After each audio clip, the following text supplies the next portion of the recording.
It's a birthday. Hey, Oh, he's come with some headdress on. That's very fun. I was trying to find a party hat before the show, and I couldn't. But I could find my I camoed Mark 6 helmet. So I've worn that. So I've come this evening, having done my hair. Cut up one of your high-vis jackets and made that high-vis hard hat.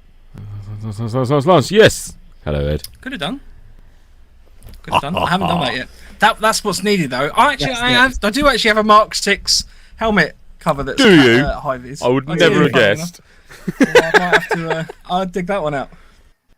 So good evening. We're obviously celebrating tonight our 3rd birthday. Woohoo! My microphone. That's a full 3 years. Baby off. Oh, it's a baby screaming. Yeah. That was weird. It would appear I have a very good microphone. I don't know how much lower I can turn my microphone down, so I apologise for that. Sorry, mate.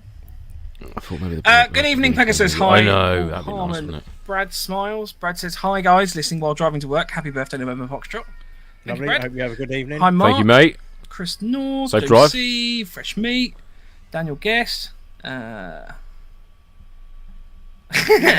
Daniel Guest says, happy birthday, Mike. Happy birthday, Andy. Happy birthday, Lance. On 1 year since he tried to put up a bed. I love this meme. This is genuinely one of my favourite things. This is genuine online bullying now. This is now spilled over from Facebook to WhatsApp. Yeah, I'm glad. Direct messaging as well. I don't like it. 2 extra painkillers for tonight's show, just because I knew Lance was here and I knew the bed jokes would be rolling. Yes. Fucking hell. Evening reprobates. I think that's a bit rude. I think that's rather tame, actually, if I'm honest. Yeah. Les says 2 bearded blokes and a helmet. Yeah. Have you got? Is there a helmet under that scrimnet? Oh, there is a helmet under there. Oh, okay. I thought you'd literally just put the scrimnet on your head. No. That'd just be weird, wouldn't it? Oh, look at that. That's a very helmet cover. That's a very odd colour cover for a Mark 6. Is that a US camo? Was it just the lighting? It came with it, to be brutally honest with you. I have no idea. It's not bullying, it's motivation to learn. US, I fucking know how it goes together. It's just about the material's about 2 inches too short. I'm not going into it. I'm not falling for it. I'm going to be reported for a hate crime at this point. Oh God. Oh, I don't know. Oh, don't you look? Don't no. You look like the Samiad. Cross between Samiad and Anne Robinson. Chris says I just copied Andy Bob and called it a cart bed. Yep. So Mine's cart bed's been getting a lot of use recently. Pony says Andy's very quiet. Let me turn Andy up. Am I very quiet? Speak up, Andy. Give me volume. Here you go. Look, I'll do that. Give me volume. Get loud now. Get loud now. Right, I'll move my mic out my way. James says, evening from both of us, and happy birthday. Harry says, evening folders. I thought maybe the show was being broadcast from the woods. No, certainly well, not. what you don't actually know is we're all in the woods, but we just put up these facades of But we're not getting on very well at the moment, so we've all got our own green screen set up in different areas of the woods. Because we couldn't agree. I even went one step further this evening and put a new background on, and I actually positioned my light there. So that the sun was coming through the trees. Oh. Look at it catching my face outside. Yeah. My camera's not mirroring me. It's really difficult. I've changed it. I need to put that setting back on. Settings. Daz says happy birthday to you. Single track Sam. Evening chaps. Happy birthday of birth. There we go. That's better. Les says oi oi. Happy birthday NoFo. Punish one. Sup bitches. Hi Punish one. Hello. I'll punish one. Silly Gilly says. Lance. Yes, I'm back. I am Rona free, and I am back. So apart from you've given it to Ed. Has Ed got Rona? No, Kenny. Oh, Kenny. No, yeah, he's just a wet blanket. He'll get over it. I've got to meet him in the woods tomorrow, anyhow, for a conflab. Very high, very top secret. Can't tell you about it. Oh, I bought my banners, Lance. The things we were talking about. Oh. Yeah. Ah. What, from Pete? I'll tell you after the show, Andy. I think I did mention them to you as well, but I know From Pete. I've been off, but I didn't get them from Pete. I got them from Vistaprint because I got them on vinyl. Oh, I say. That's very old school. PVC free, apparently. Remix. Right. That's right, Andy. I'll gen you up on it. Don't worry. Andy's genuinely on too many drugs. And we spoke when? Nick Windle, happy birthday, fellas. As he sucks on his crack Good pipe. evening, happy birthday. So yeah, we're actually genuinely 3 years old. We are 3 years old. We actually act like that as well. Yeah. Yes. So in another 15 years' time, we'll be getting drunk. Yeah. So if you want a serious episode of November Foxtrot, you need to be watching in about 25 years' time. years, yeah. And then we really will be getting into the good stuff. Then we've matured. Oh, do you remember back in the day when we used to use these things? But why would we have all turned northern at that point? I don't know. I'm not quite sure. Do you remember before we moved up north? Started talking like that. Oh. Cool. Right, should we roll into the news? There we go. News. Oh, blimey, it's been a while. Hang on. Yeah, go on then. That's all right. I can't find the. Where's the news thing? What are we doing? I completely forgot how the show Oh, works. There we go. I take my gun and I go pew pew pew pew. News. Ever the Seamless. professionals. Seamless that was. Wonderful. Oh, James here has actually worked out the math, so he's only got to wait until episode 2048 for a serious episode. For fuck's sake. Bloody That's hell. not bad. It's not bad. At least it's an even number. It'd be rubbish if What it are was we on now? 2049. Yeah. Not that many. We're on 145, so Oh, sorry, there. he's got to wait until 2048 for us. Not episode 2048. He's got to wait I till thought I said 2048. episode 2048. Yeah, yeah. I mean, if we're still going at there's that a point, lot then on that. brilliant. I think we'd have had a Guinness World Record by then. I'd Yeah, he imagine. says that's the year. Sorry, James. Yeah, I'm sorry. confused. We're only 3, mate. Give us a break. I'm gonna just while we're doing the news, work out what episode 2048, what year that would be. Are you going to come up with a vital statistic for us? Yeah, I'm gonna come up with some fun maths. Oh, fun maths. Leading on nicely maths. from the string and then the bellows. I don't know if we could get any better. Well, on that note, I actually have something interesting to talk about this week. So it's my birthday on Sunday. Hey, happy birthday. And I have some. Happy thank you very birthday, much. Sunday. How old are you going to be? 35. 35, you Oh, young little whippersnapper. baby. Aw.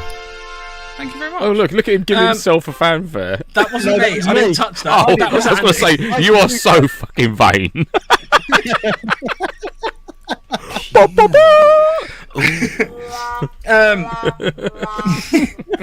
Oh, I forgot Andy has access to sound effects. I got myself a little knife. I got a knife for my birthday. It's very exciting. It's a Gerber. We'll have to show that. I got myself a knife. So, I got sorry. myself a knife. Sorry, Casper. Whoops. Yeah. I can't remember the exact make of it, but it's a little knife. It's quite exciting. So, I love that. I love the handle looks like a 1911 pistol. Terry, I just saw that. sorry, go there. Terry just said I'll be in the ground by then, James. 2048. That's a long time to go. Terry's a isn't it? minor. Just so everyone knows. Well, I'll be sort of like late 60s by then. I can't see me doing that then. Then. You reckon? What? Doing this when I'm in my late 60s? We could have completely changed the show format by then. It might be, you know. Oh, do you We might have a remember? I new- don't know why I keep going northern. We might have a new intro. Soft. Yeah. Yeah, when we lived down south. Yeah, I remember that bit.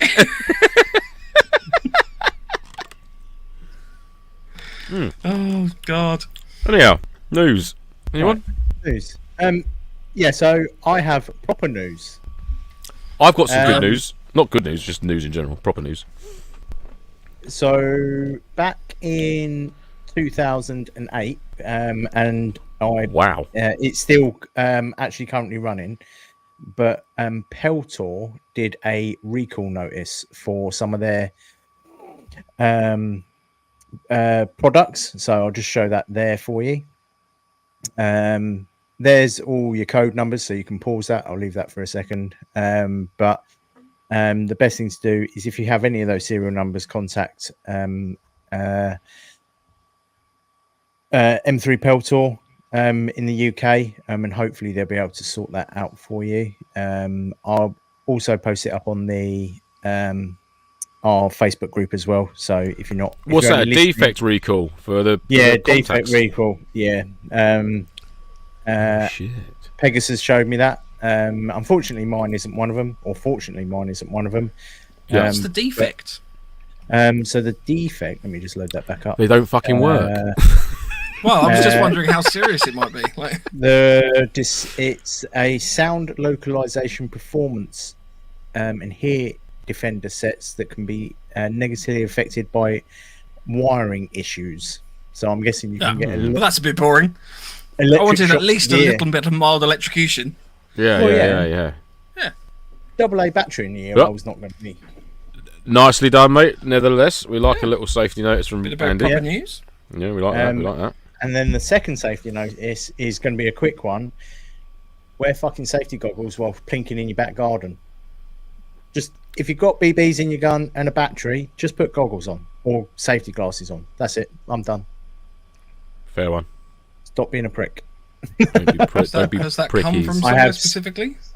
Because I have a lot of spare time on my hands, sitting around with my thumb up my arsehole looking at the ceiling 90% of the time. That's a weird mental image. Yeah, sounds lovely. Facebook has become. Did you have iPro one?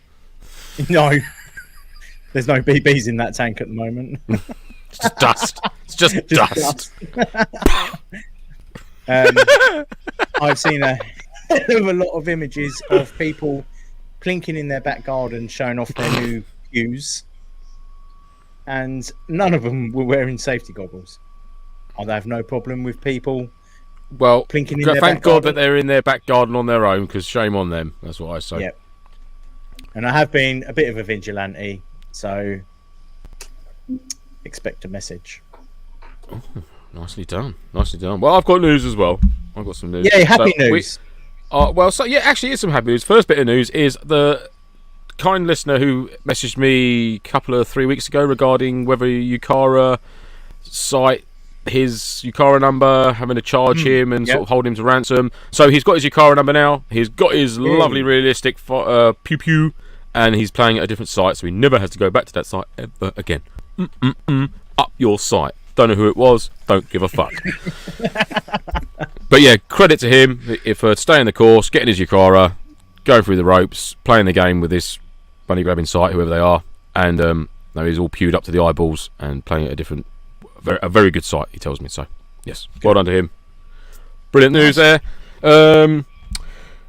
News from me and my MWS is I have now acquired all the parts, all the furniture. Well, I say all the parts, bar one, which I'm very, very unlikely to get, so I'm just going to have to bite the bullet and just crack on for my MWS build. So I'm going to be putting that together from sort of tomorrow, going into sort of like the middle of next week, and then Kenny at Empire is going to sort of fine-tune, make sure it's all tickety-boo. I do have 3 things here, which I can show you. Ooh. So yeah, this is my favourite paint. So this is my favourite paint for spraying riffs up. It's Halford's. It's their camo paint range. It's the best stuff. I love it. It's wicked. How much is that a can, roughly? $7.99. Yeah. Okay. Is that common knowledge? Like, you both answered me very, very quickly on that. Yeah. No, it's only common knowledge because I brought it about 4 hours ago. Right. I buy it all the time. So yeah, so that's that bit of news,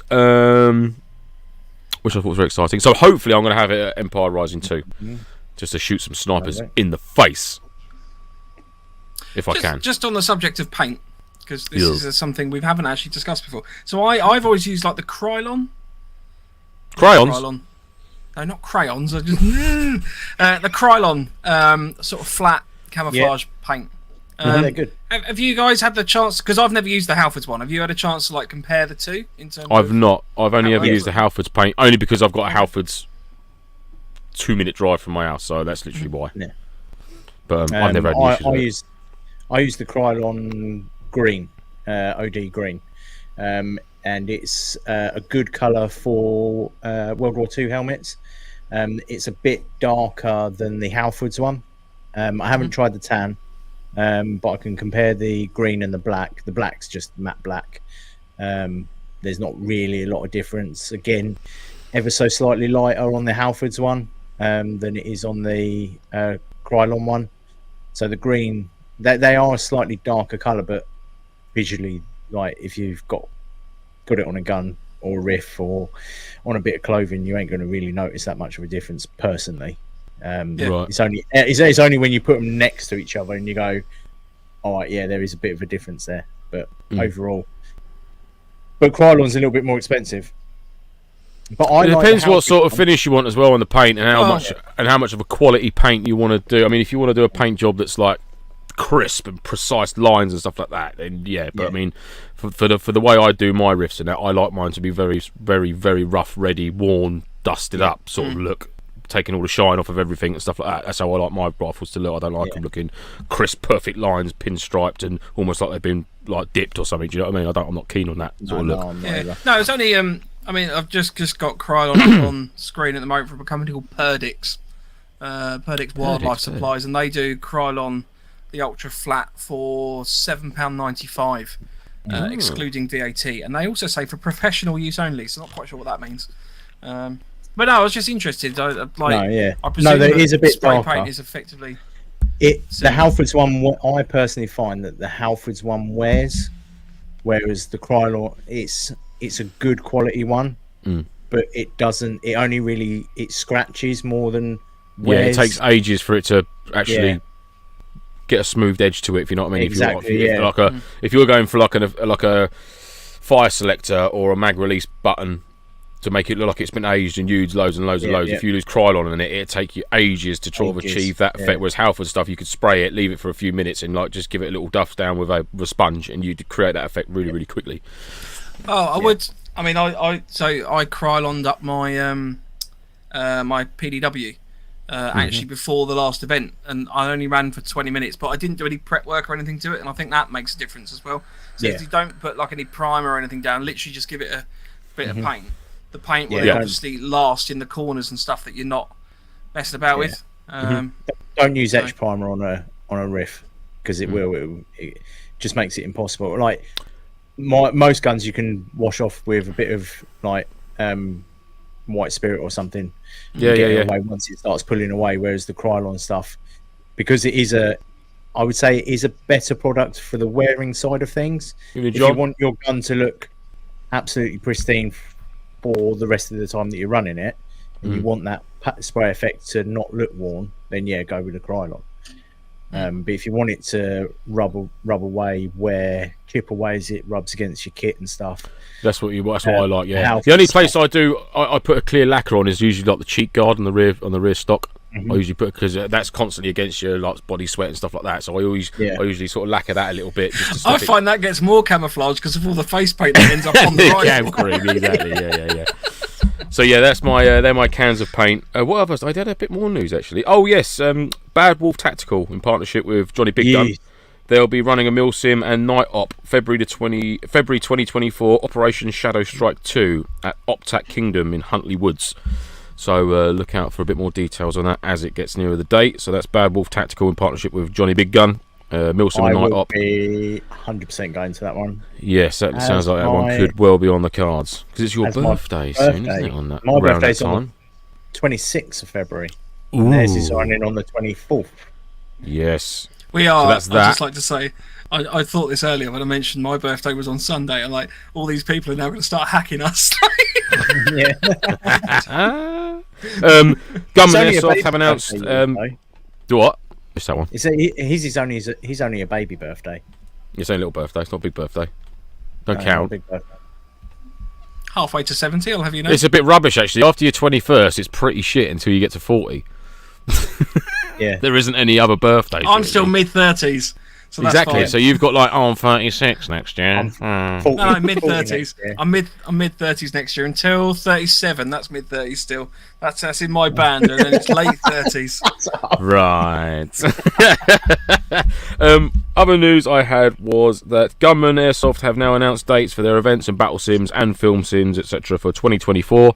So go and look up Gunman. Exactly, indeed, yes. For their list of dates that stuff's coming up. Preppers UK are moving to bigger premises, so wish them all the luck in setting up their new digs. That's all good stuff. And my last bit of news was Empire have released some new sniper and MWS parts from Jaeger on their website. Go check them out, as well as the Silly Gilly / Kicking Mustang winter kits for the KMCS suits, which were sold out in like stupid time. But the next batch is coming in ASAP. So just keep your eyes open for the stocking relisting on the Empire Airsoft website if you are in the market for a KMCS winter crafting kit. It will be back in stock soon. And I think that is my news. That's my news. Proper news. I had a bit of a build-up of a couple of weeks, see, because I was Ronard. So I had de-runners. Any purchases while you were off ill? I purchased some tins of paint, and what was that? What? String's boring, but let's chat about paint for half an hour. Yeah, but that's me done now. Paint's done. That is it. It is what it is. Yeah. I'll tell you what.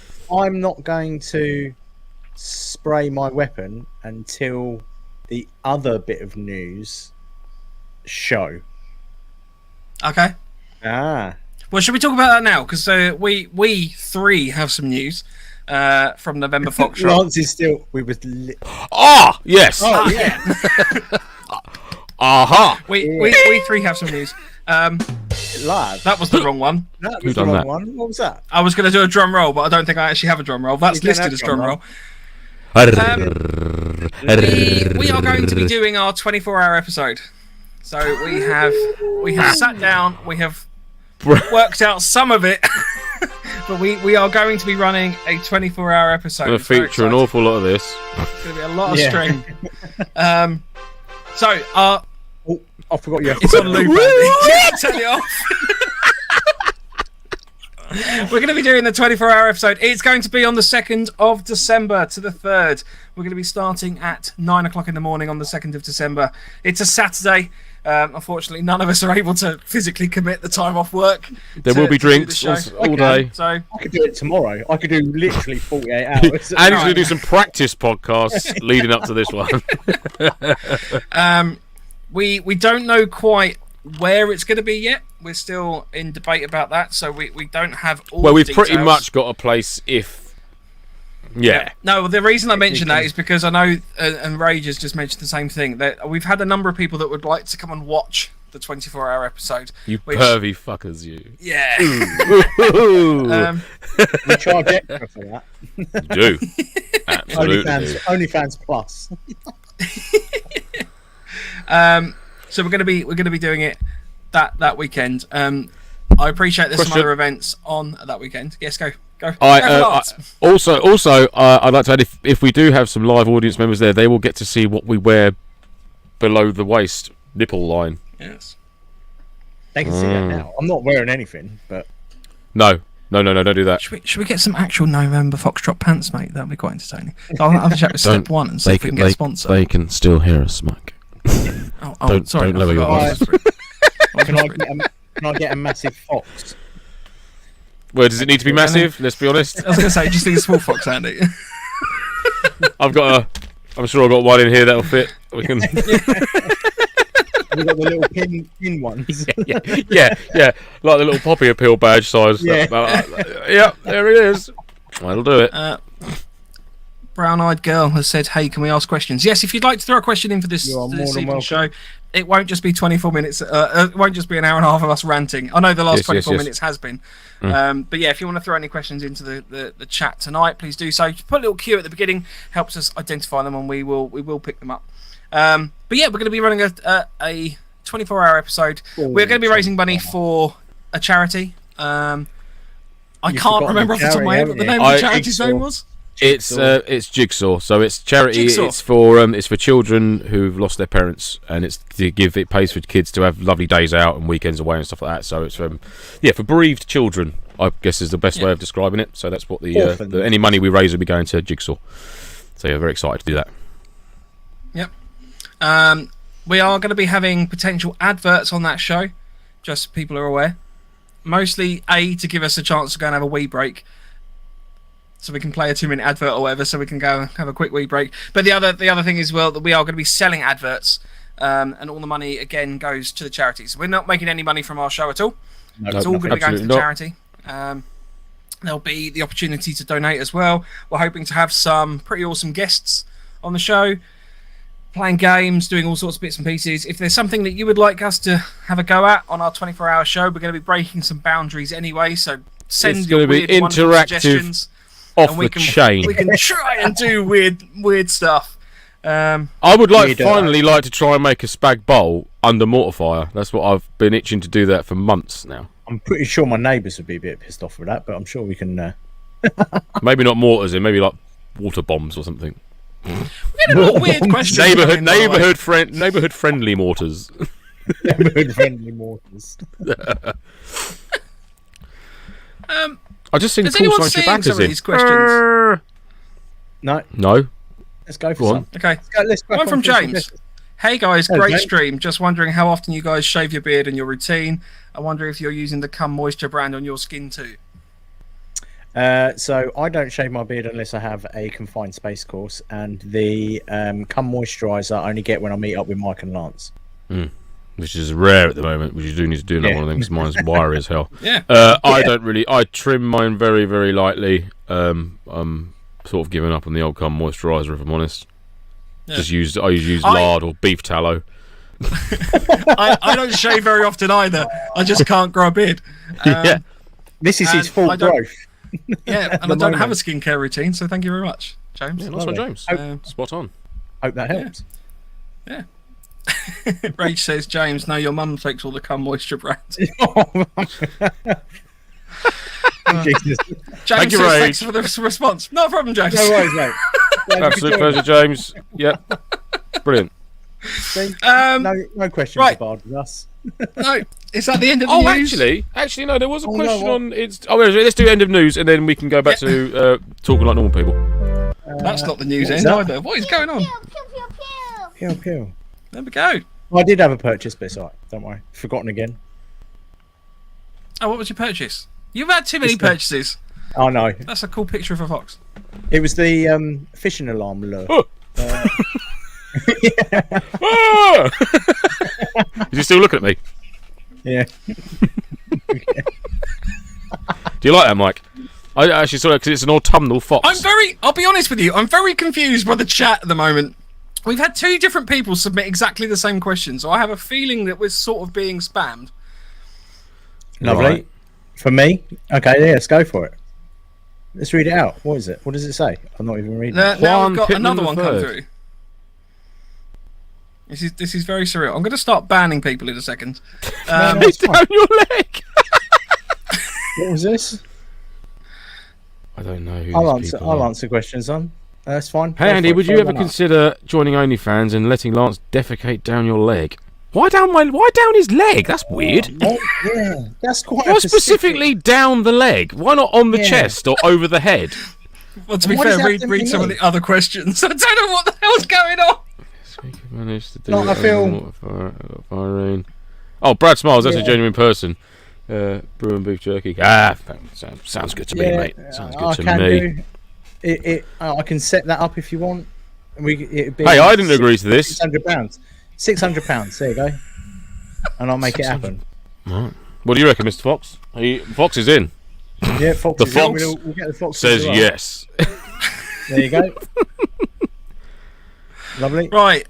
Rage says, are any of you going to raid? Unfortunately, I'm not. I don't know. I'd like to, but I just don't know.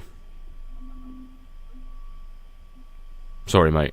I wish I could be more clear, but I don't know. Yeah, unfortunately, I'm not because I'm still not allowed for medical reasons. Poor old I'm thinking about going. You'll be back there soon, mate. Don't worry. I will do. I'll be running around.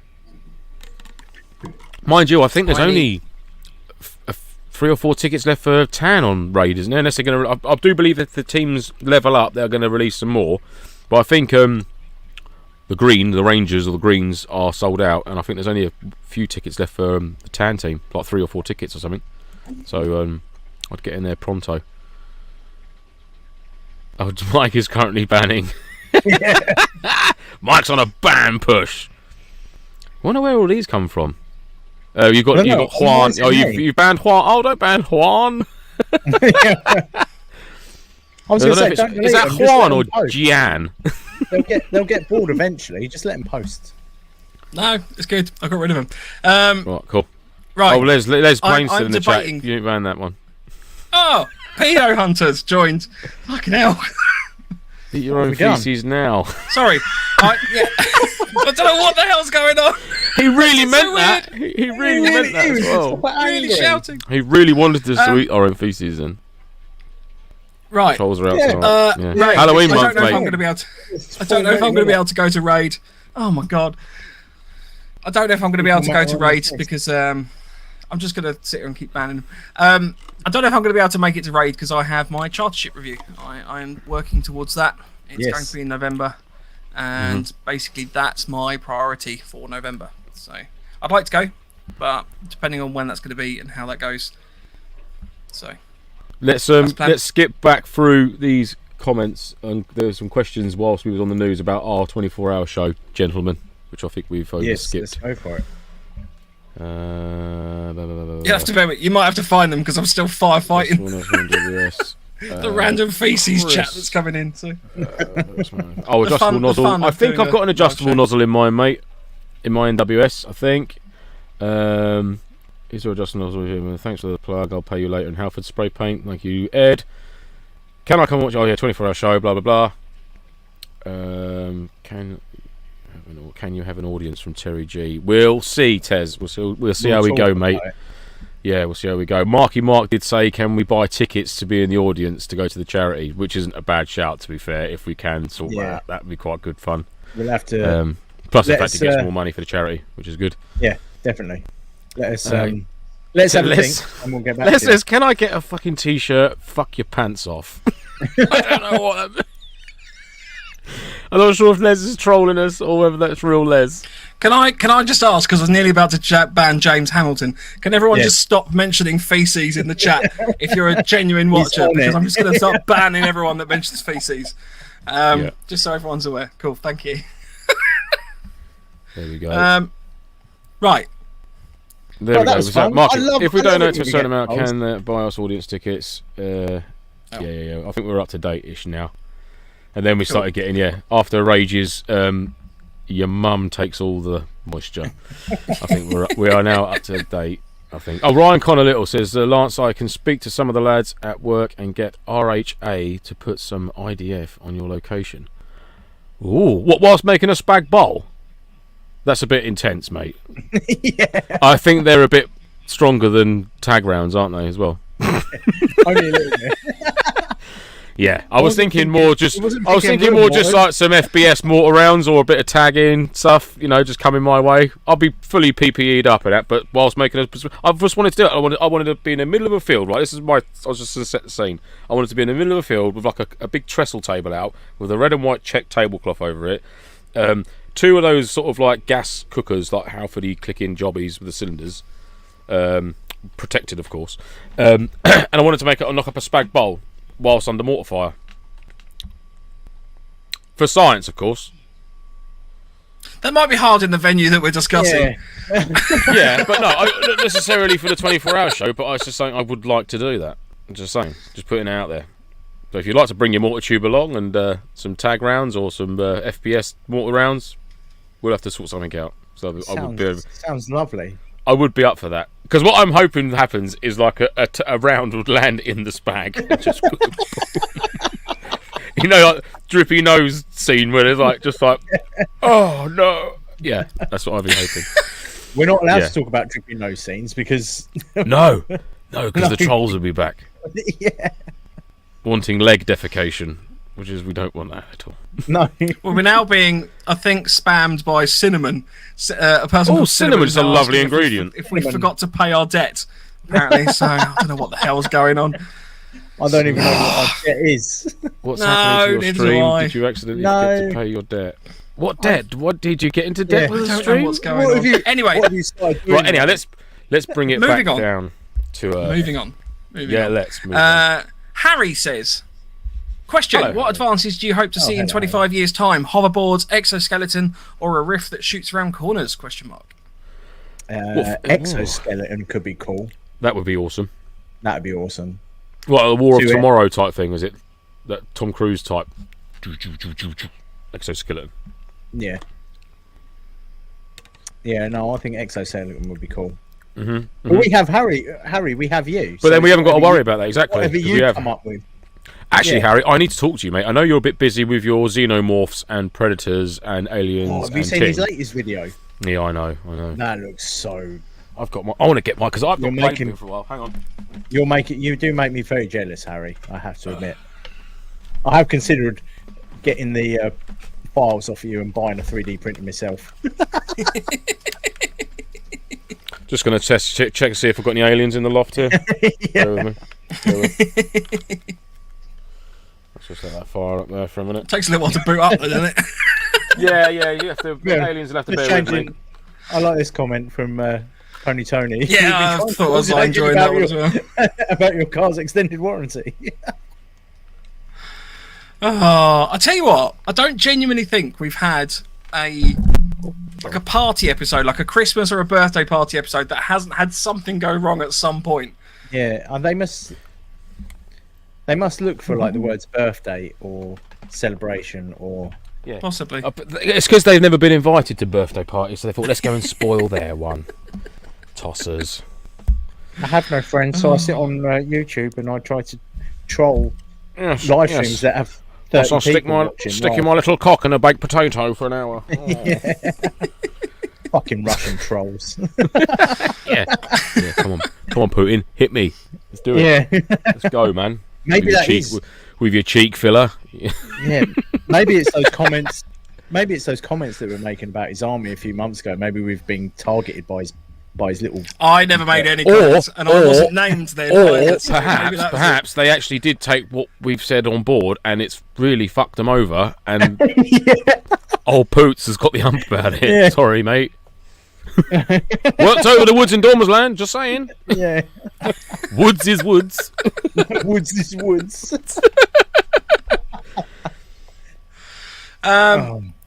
Yeah, I mean, in terms of rifts that shoot around corners, obviously that's effectively blind firing anyway, Yep. which I would imagine would most likely not ever really become a thing. Hoverboards would be quite cool. Exoskeletons, I can kind of see becoming a thing. I think like you'll probably see more remote technology. To be fair, That is so cool. Can you see that clearly? Has that been terribly blurred out? No, It's so good, isn't it? It's it is so cool. good. Isn't it? I think I can see like more remote technology, like drones and stuff, becoming a lot more prevalent. Mhm. They're I don't know. everywhere. I mean, Can't turn it off now. We've just got that in the background. what would you say is probably like? I mean, airsoft wise, technology. What would we say is really kind of innovations that have come in over the last 5 years? We'll give that I'd as an like example. to see a decent claymore, like a proper click to activate trip claymore, not the one. I That, think pyrotechnics have come quite a long way. I think like with regards to like FPS, the durability and the manufacturing of them is a lot better than when I first started. Like the EG Mark 5s and stuff. I mean, they're probably still rubbish now, but I've always found them to just to crumble. And so, like even some of the ring pull stuff has just been so hit and miss. Yeah, like out of 10, you could get like 4 or 5. Sometimes it's been I've known it where half stuff's not worked. You put ring pull and it's just nothing happened. So I think the quality into like the pyrotechnics and stuff like that people can use is a lot better now. There's one other thing I was going to mention. Like the use of MOSFETs and stuff like that. and like electronic trigger systems, just to not only for like honing the rifle, making it fire better and more precisely, and you know, but also from a safety aspect of not burning out contacts and overheating and stuff like that. You know, I think they've come a long way for like AEG sort of side of things, anyhow. And then obviously you've got like the gas blowback has just exploded, really, pretty well, ironically, and that's just coming on leaps and bounds, which is all good. And loads of people are going gas blowback now. Like, for some reason, our team's gone MP7 crazy. I don't know why everyone's got an MP7 now. It's not fair. I haven't got one. But I to admit, I saw a picture of Ryan James's Stig. I'm a bit jealous of that. That looks a bit. I'm annoyed that he beat me to it. Oh, look. Spooner cam. I didn't even see Spooner cam. No. It's gone.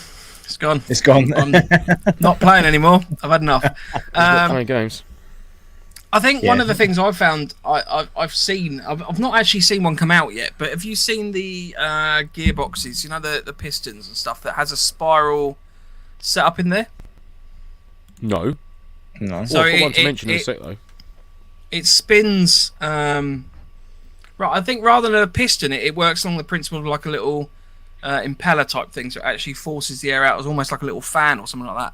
I'd have to dig it out and actually on the subject of what Harry's just the question there. Actually, it's actually quite a good segue. So I was sent down 3 rifles, but 2 of them in particular by Range Right Limited, who's a wholesaler for an Italian brand called Evolution Airsoft. And they have got, it's basically, I believe the acronym is ETS. It's an electronic trigger system.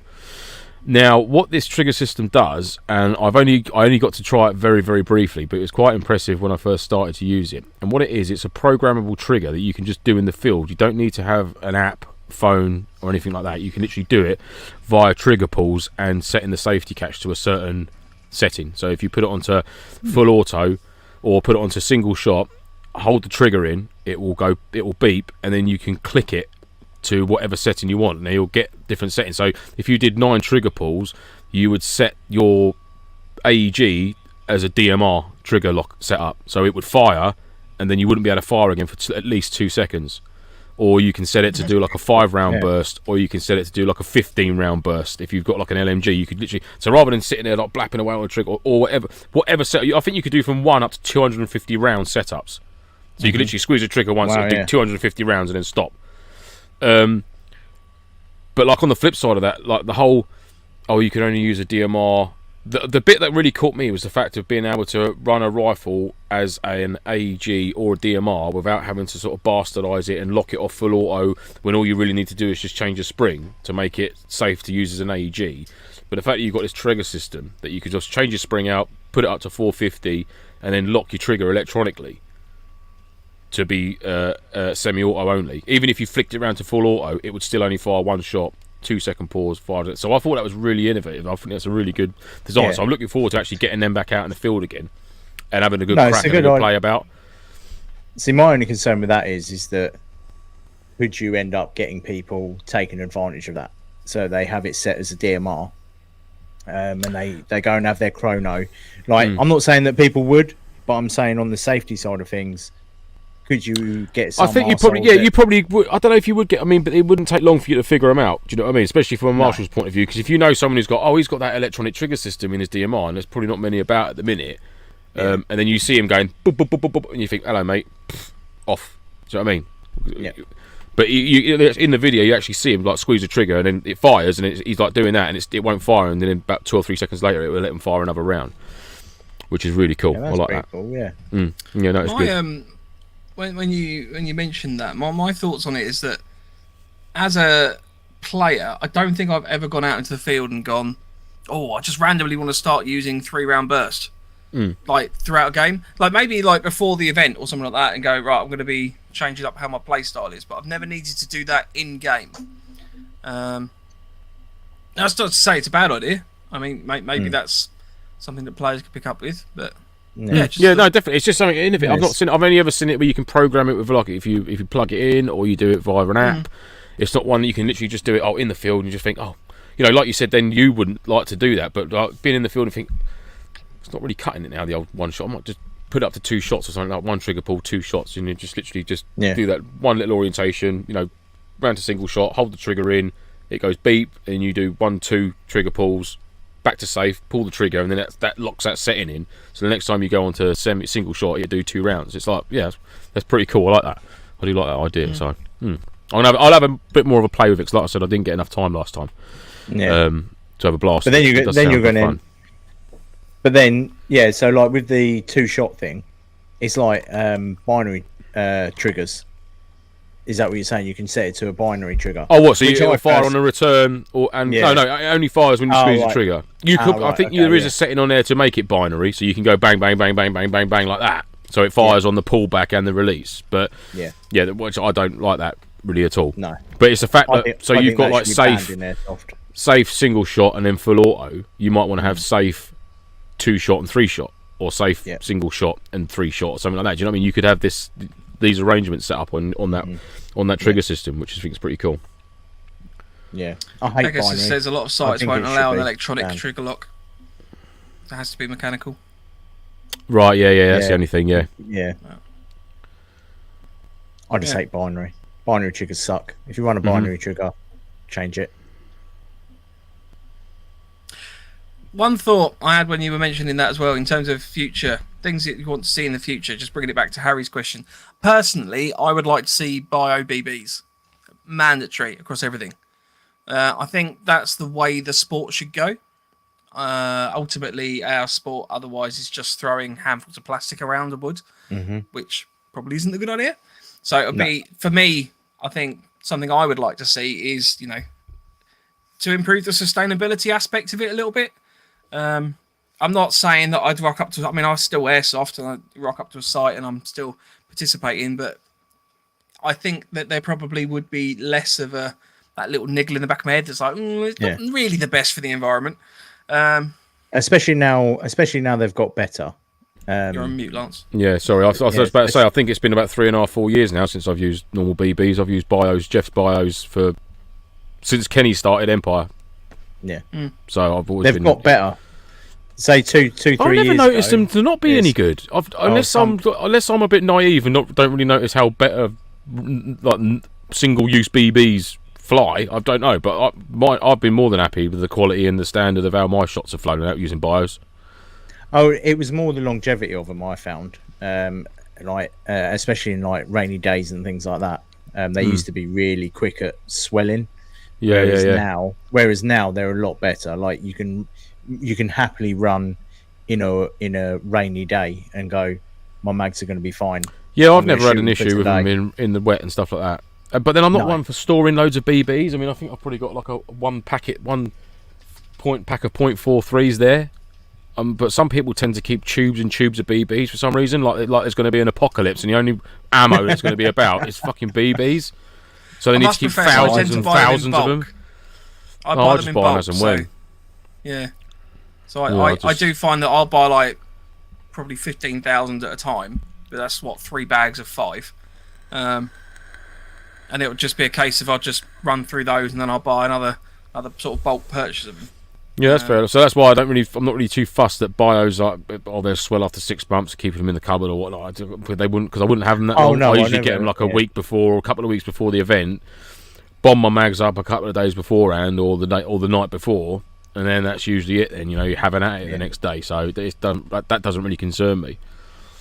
No, I tend to, with the bios, I tend to buy a bag like you, either on the day or the day before, get them ready and prepped. It was only really, especially back when I started, the bios were quite susceptible to damp conditions, and if it rained, there was just no point in you even using them. Because literally you just get the moisture in your mags and they'd swell up inside your mag and you have to strip them and everything. Obviously that's a few years ago now. It's going on 7-8 years since I... See, the only thing I noticed with BBs, not so much bio BBs, but I still clean my barrels out regardless of what BB is, but tracer rounds, man. I've had tracer rounds absolutely destroy a couple of like prommy barrels that I've had, to the point where I couldn't even get it clean. Other than wire brushing it and completely screwing the inside of the barrel, it was just a new barrel. Like literally after like maybe 1 or 2 events I'm then using. I don't use tracers. I literally don't use them anymore purely for the fact that I can't be fucking bothered with the hassle of cleaning the barrel out after using them, because it literally just strips them on the inside. So the only tracer ones that I'll use now, which I've used for quite a while, is the Amoeba BBs. I've forgotten what they're. Amoeba, yeah. Tracer BBs, absolutely phenomenal they are. They fly well, they don't damage the barrel half as near as like the Nuprol ones. They're just shocking. They'll scratch because they can't get a smooth finish on it, whereas I think the Amoeba ones, they literally they polish them properly. And I've never had I run them in my LMG, so you all know how many rounds I get through that, and I haven't had to replace that yet. And that's the only BB that I use. So, like tracer BB that I use anyway. Fair play, mate. Rage raised the point that bio BBs aren't that bio, are they? I think it does depend on the brand.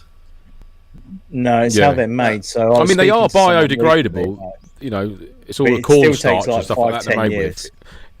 It will take them ages to break down, but it's the fact that they're made of more natural product. It will break down. It will take a hell of a long time for it to break down, and I think it makes it. I think it takes even longer if it's in sort of like plugged in mud or underwater or something like that, where there's no oxygen can get to it. It makes it even worse, I believe, or something like that. It needs something for it needs to speed up the process. Well. Yeah. But at the end of the day, they are made up of like vegetable starches and oils and stuff like that. As opposed to like just the single-use plastic. I think that's the selling point for me. I know they will still take years, but it wouldn't matter so much if old Brer Rabbit decided to eat one. Pegasus did that. Bio as they are now do not decompose faster than standard BBs. They are required heat and compression. That's it. Yeah. Jason says bio BBs tend to shatter easily in his experience as well. I've not noticed that really, to be fair. Is that shattering from being fired, Jason, or is that shattering on the impact or something? I'd imagine it's probably a combination of the two, because I mean, from my understanding, the way that a lot of the bio BBs are comprised, that that the bonding agent that holds everything together is the thing that causes the issue, whereas the non-bio version, the plastic, I think the bond between the molecules is better, because obviously it's not intending to break down. I'll tell you what. Shall we see? Here you go. Ideas on our 24-hour. Shall we see if we can get Jeff or one of the lads from Jeff Byers? Hello, Jeff. On because I'm sure they've got more understanding. They only hire people called Jeff, apparently. Yeah, that's what I've heard. That's the opening question in the interview. What's your name? My name is Jeff. When fired. Oh right, so actually it explodes. I've never encountered that. Having a bio BB shatter like in the pipe sort of thing. No. Oh bloody hell! Interesting. Science. Science time. Science time. Yeah, like a pneumatic nail gun. Yeah, I'm using .2s in a 500 FPS sniper rifle. And I'm shooting people from 2 feet away. Then yeah. I shot my mate in the back of the neck. Shatter at that point. And now he breathes through a tube. So, being our birthday episode, we had a little think about what potential exciting things we could do, because we like to share. We like to spread the love and the joy. So we did come up with 2 potential ideas. Don't start spreading the love, because we'll start banning you, Mike. Yeah, we've had enough love spreading here this evening. Oh, most of you up and down Andy's leg. Finally, they've all gone as well. Right. Anyway, so we came up with the idea of a competition that we'd like to run over the next couple of weeks. So we're going to announce that tonight. It's not going to be a big deal. We're going to have 5 patches to give away. With some extra stickers and maybe a little bag of sweets as well. And some string. So And string. I'll chuck a little bit of string into one of the can't give it all away. I need it. We're gonna do a little competition. My pleasure. We're gonna do a little competition. We'd like you to generate us an advert. So the idea is that you can generate us using screenshots or anything like that. We want you to try and tell a story of November Foxtrot. We think it would be entertaining to see what you come up with in terms of how we could advertise ourselves. Yeah. In an image, isn't it? What describe November Foxtrot in one image. Yeah. God. This is not just us trying to get free marketing opportunities. This is purely just for fun. No, it's massively. If they're really good, then yeah, we'll throw them out there as well. Yeah. But we just want to see, what you come up with on that respect. So we're going to be running that. We also have something else to give away tonight, I believe, Andy. Do we? Andy Pandy. Do we? I thought. Yeah, we do. Yeah, we do. Okay, you're making me panic now. Shall I go and get it? Yeah, you can get that. Yeah, go and put it on. Just don't hurt yourself. Mind your back. Let me put it on. Mind your G-string. Oh, holding it up might be it. Camo stuff. Camo stuff. Camo stuff. Pouchy, stuffy, belty stuff. It's a full webbing. Oh, look at that. Ooh, a full belt kit. Yeah. So to win this very exciting belt kit that Andy is so professionally modelling currently. Yeah. Which is taking him fucking ages. Whoa. I missed that because I get getting caught up. Yeah, so we'd like you to write a poem. So we've had one where we've created a little image or a video. We've actually had a call sign Chewbacca ask if it could be a video. You can make a video if you want. Just come up with a bit of marketing for us. It'll be interesting to see what you come up with. Video, picture, crayon drawing. Yeah, whatever you want. Yep, love a soundbite. And we'll just cover that off, but you can email it to us on nofochat@hotmail.com, Instagram @November_Foxtrot_NoFo, or our website novemberfoxtrot.co.uk. Just bear in mind with the website, you can't actually attach pictures on the contact form, so you're probably better off either doing Instagram or email on that front. Or you can send it to us directly if you'd like to. And but to win the belt kit on how to put a bed up. The quickest person to put the bed up wins the belt kit. How do they win the belt? Is that it? Is that literally the challenge? No. I'll win that the belt kit. To win the belt kit, another wedding set. We'd like you to produce a little poem or a little ditty or something like that. It would be entertaining. We will. Well, it's got some sort of subject. It's got to have a subject matter. Well, the November Foxtrot, airsoft, something like that.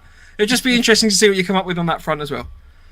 So I thought we'd get a creative giveaway. We can come up with a better subject matter than just us. How airsoft, milsim. All right, you generate. It's got to be a poem. But what about about getting ready for bed in the woods at a milsim? What? There we go. Your evening routine. There we go. For when you come off night patrol or something, you're just about to crawl into your DOS bag. Just setting the scene. It's nice and dark. Red light on. You can tell that we've planned this, can't you? There we go. That's the poem. I'm setting the scene.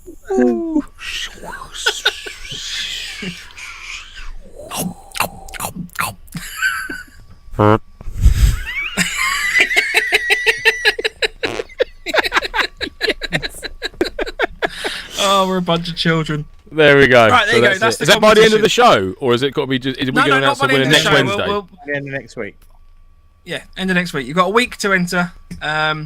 You can submit the poem via our website, but everything else, if you want to submit individually, yes, or individually, or individualisation to us, yes. So you've got there you till 8 p.m. next Wednesday to get them into us.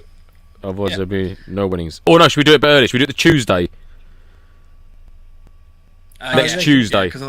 Next Tuesday, 8 p.m. next Tuesday is the closing date for this competition. There you go. Right. What? Sorry, Andy's messaging on the private chat, and I get really easily distracted.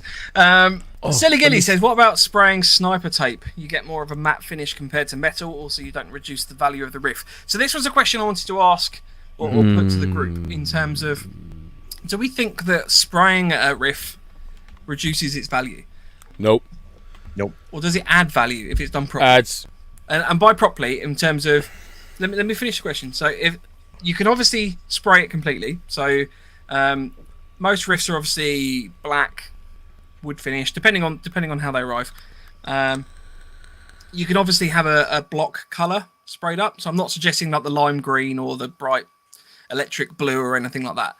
But we're talking, so like a proper sand color or something like that. Do we think that affects the value, practically speaking? I mean, would you guys rather buy something that's been messed about with color-wise, or would you rather buy something brand new looking? Or wouldn't be fussed by it, because I'd only strip it back and paint it again myself in here. So unless it was a really good paint job, then I'd leave it as it was. But yeah, whether it's sprayed or not, I don't bother me. Adds a protective layer to it in my book.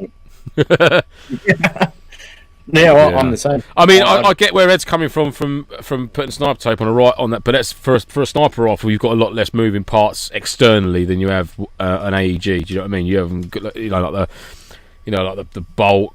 You've got your mag release points and things like that. There's like dust covers and shit like that. It'll be a nightmare to sniper tape an M4 and make it look nice and then spray it. Whereas obviously a sniper rifle is essentially like pretty much a solid stock that you can. There's an awful lot of real estate, open area on there that you can put sniper tape on and sort of crunch it up a little bit and then spray it. And you've got a lot more freedom to spray that. You haven't got so many. There's not so much detail. There's not so much going on a sniper rifle than there is on the external skeleton, if you like, of an M4 or an AK or something like that. I think it'd be a lot harder to achieve that on an AEG or an M4 AK platform, if you like. So I just prefer. I like spraying rifles. Black ones do look cool, but for me, it's each to their own, isn't it? And I've always liked having mine looking pretty fucked, if I'm honest. Yeah, I like them so they look like they've been used. I can say they look proper dirty. Yeah, it's only so long I can look at something that's brand new and go, ugh. Like that JJ's Bergen's getting looked at every day. I'm like, oh, you can't spray that. You can't spray that. I see you there.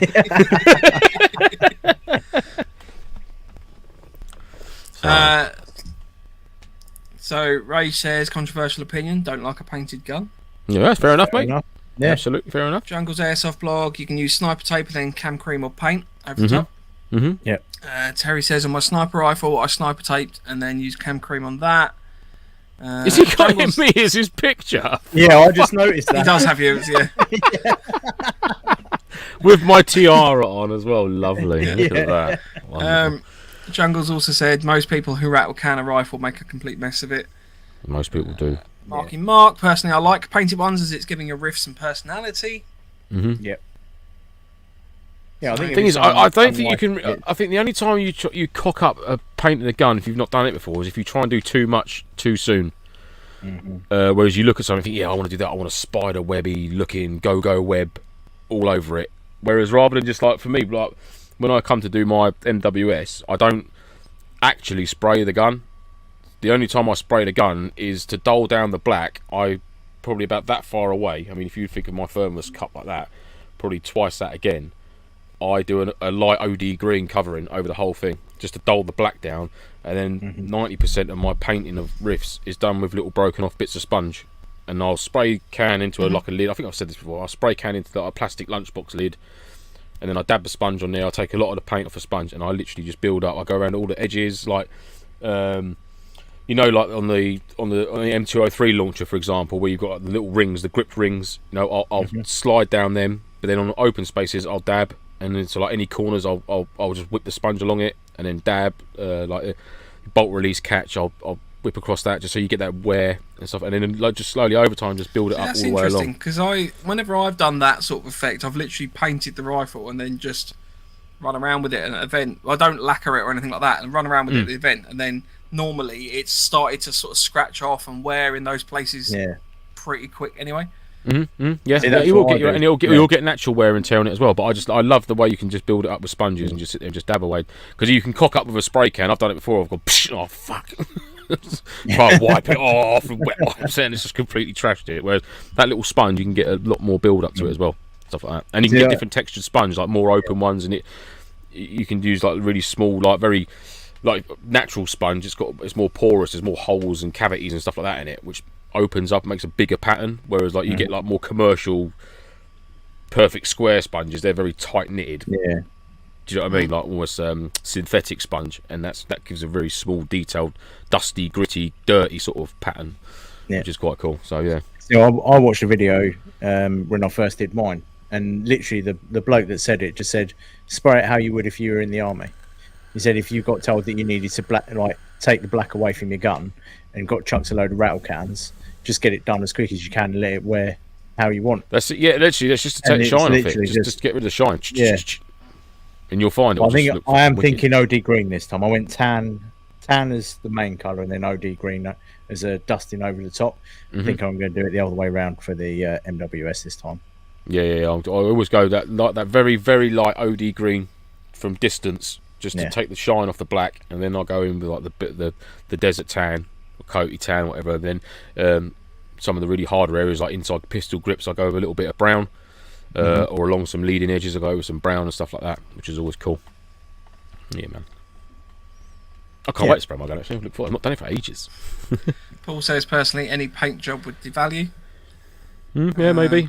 Fair enough, yeah. Rage says, I've seen painted guns that look mint. I'm assuming the little finger symbol is mint. But personally, it's not for me. I've also not one who would do impressions, but that's my opinion, which, to be fair, is usually wrong. I'll just say that, mate. We love your opinions, Rage. Stephen Whitehead's just chipped in. Just spray into a bag and then huff it in. Don't do that. No, it might work. On that point, actually, don't tell the wife. I did a little bit of spray painting before I went away to the last event in the kitchen, because I was like, I'll just do a little bit of a touch up in the kitchen.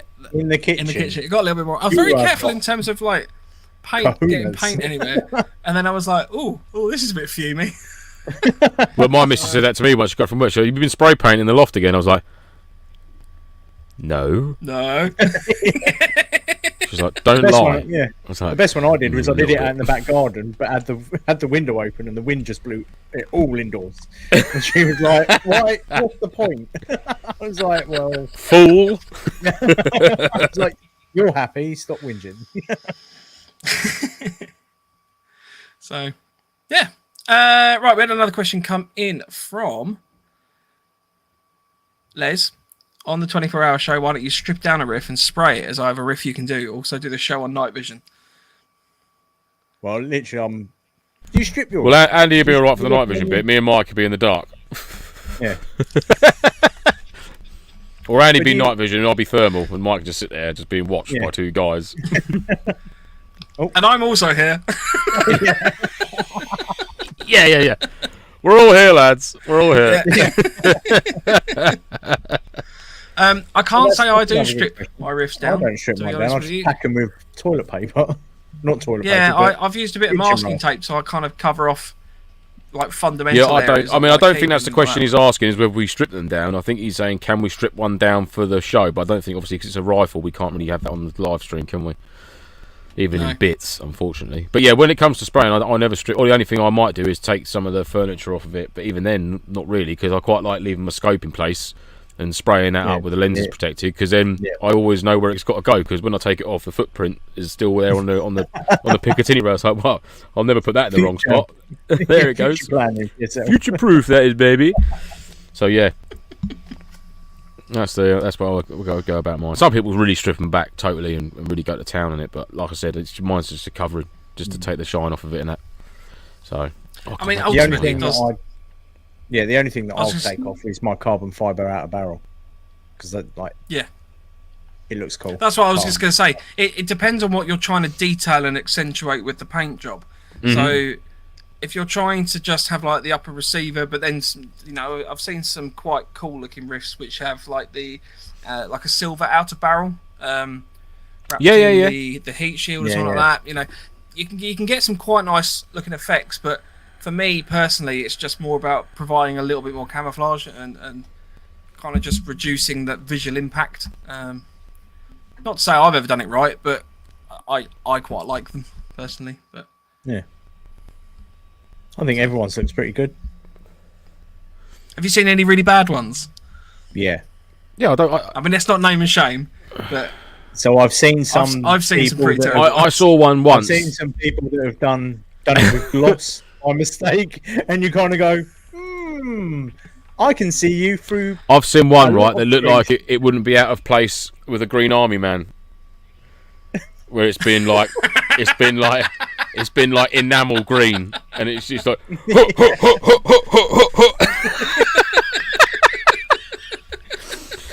Yeah, that's it'd be fun if you spent your airsoft days in a rhododendron bush, which got really waxy, shiny green leaves. You'd be all right, I reckon. But yeah, that was serious. Yeah, I've seen someone try to do a an M81 sort of pattern with a gloss paint, but they weren't the right colours either. So it was barrel like, as well, Lance. Yes, mate. yeah. Bent barrel and the base plate that you stand on's chewed up by the dog. I wonder if we could do an event as Green Army men with like the big plate that you've got to just jump about with. I can't do anything. My hands are stuck. I went on a stag party and we all got given a figurine, and whenever the best man blew a whistle, you had to do the pose of whatever Green Army man you had. So like you felt sorry for the guy who had the LMGs laying on the floor with a tripod, and you're out in the middle of the high street, the pissing rain, you're sort of laying in a puddle or something. It's always good fun. Just on the same subject, my favourite stag do activity we did for my brother, funnily enough, was a protect the president. So he was dressed as the president of the United States, and then if you shouted sniper at any time, you had to like get him down and get him out of the situation. So to like leave pubs or anything like that, like you all had to like do the proper bodyguard thing. But what was particularly funny was one of the guys that we were with tripped over a bit of paving in the street, and I was just flat on it. I was like, sniper, get out! Just yanked him to the floor, which he was completely unprepared for because we hadn't told him that we were doing it. So I think he actually sprained something in his neck or something because we were like proper forcing him down. Poor old David. Yeah. I know. That's why he walks along like this now. Yeah. No, mate. All right, Yeah. Just one colour scheme I have seen that I'd just like to kind of present to you to finish off with is the have both of you seen Chappie? Film? The film with the yellow M4? No. Ah, okay. I I've seen Google an it now. airsoft version of that, which is pretty cool. Oh, is that the robot? Yeah. I want to say it's based in South Africa, but it's not, is it? Yeah. No, you're right. Oh, what, the bright yellow with the pink? Thinking of a different movie. We can show that, can't we? Oh, hang on. Possibly. My internet's just taking a massive fart, and... Are you back? Yeah, you are back. No, you're back. So I have seen the Chappie gun. Right, there we go. It's coming. There you go. I have seen this done on a rifle, which I must profess, in my mind, it looked better on film. Which is the end? Which is the end one? The yellow one in the middle. The yellow one. Yeah, the yellow one is the painted. Yeah. No way. Is that genuinely how that's supposed to look? Yeah, so on the film, I think that's the prop one, to be fair. So I think that's like a rubberized version of it. But that was the effect that they were going for in the film. And obviously, it's diantwood or diantwood. I've seen one of those in real life, and I think it looked better in the film, personally. I don't like that. Go and check out Chappie because it's an interesting one to watch. But okay, for the yellow M4s, banana gun. I was expecting you to have watched that film. I was. I'm sure I've seen it, but I can't remember. I'm sure it was based in South Africa. Minutes of Africa. conversation about it, but it is. Was it it is the based in South boxing Africa. Oh, sorry, my internet ducked out and I couldn't hear you guys. You both disappeared for it ages. is based in South Africa. Yeah. Okay. I'm sure I've seen it a while ago. I might have to revisit that one for the yellow M4s. Yeah. I was about to say the yellow one's got the Elcan Spectre on it. Yeah. It does, yeah. Yeah, boy. M4 dildo. Yeah, baby. Right, we had another question come in before the show. when is the first NoFo event of 2024 happening, and do you have any information on what it will entail? What do we think? There definitely will be one. Yeah, there will be one, definitely. We've spoken about it a bit. I would imagine, and this isn't having necessarily chatted with the other two, but I would imagine it would probably be towards the summer months. Yeah. Because and it's not really a surprise because we have talked about this before, but I would anticipate that we're going to be trying to run another intro to Milsim. And that's the one that I'm referring to. Now, whether we do anything else, training type thing. But I think that's as far as we've got with it for 2024. We're still on 2023. I don't know if there's enough time left to squeeze one in this year. I don't know if we've got enough weekends between us to try and sort something. There might be a private gathering, but I don't know about an event. I don't. I don't know. I don't know if we've got the strength. I definitely don't. Yeah. We'll have to see. It'd be lovely to do more. I must admit, there's nothing better. Yeah, we're probably going to end up doing. There'll definitely be 2 next year. There will be 2 NoFo events next year, 100%. One being like a training one, and then hopefully one that'll be a bit more of a scenario-based one with elements of sort of like the training in it later on in the year. Perhaps we'll see. I'd like to do a winter one, really cold and fucking hardcore. That's just me. Operation Iceland. Operation Icy as fuck. Yeah. I'll tell you what I've noticed is that you don't get like operations with like proper plain sounding names, do you? It's not like, Op Ian. Yeah. Op Susan. Yeah. Operation Keith. Yeah. not that Stephen Keith's says playing, right? Operation Primark, that'd be a good one. Yeah. Primark, there we go, yeah.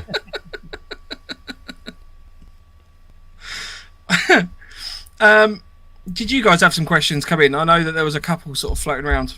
I've got some on my notes. Hang on. Yeah, I got one. Here we go. Chris, I've got one quickly. Has very helpfully sent me a message to say that he sent one in and I can't find it. So from when you first started the podcast, how much has your kit changed, both loadout and event kit, like shelters and stuff? So go on, Mike. You start us off with that. How has your kit changed from when we've started doing the podcast to now? Both like with your loadout and sort of like the sheltery bits, is like from when you first started, like pre-podcast, and how the setup you were running, if you can remember back then, 3 years to now. What have been the drastic changes, like 2 major things that you've changed? I would say that I've probably got more stuff. I mean, just holistically, I've got more stuff, and I've probably got more similar stuff to you two now. I think that's realistically the things that have changed, because where we talk about things on a weekly basis, in terms of shelter setups, sleeping systems, even so much as like just bits of kit for your body and stuff like that. You, Andy, or Lance would just go, "Oh yeah, I've got this week," and then I'm immediately on the internet, like either during the show or just after the show, going, "Oh yeah, I might check that out." I need this. So I mean, I never really ran a bivvy setup, so I've now got 2 bivvy bags. Yeah, I've got to admit, I've got bivvy bags. Mine. Yeah. My main one. Never did one before the show. So I think it's things like that. I mean, specific items, I can't really name stuff per se. But yeah, that would be my suggestion. It's just that I've got more, and probably more similar kit now to you guys, now having had those discussions. Yeah, fair one. What about you, Andy? Yeah. So like bivvy bags is the main one. Like I never slept under a bivvy bag at all. I always had my basher, or my hammock set up. My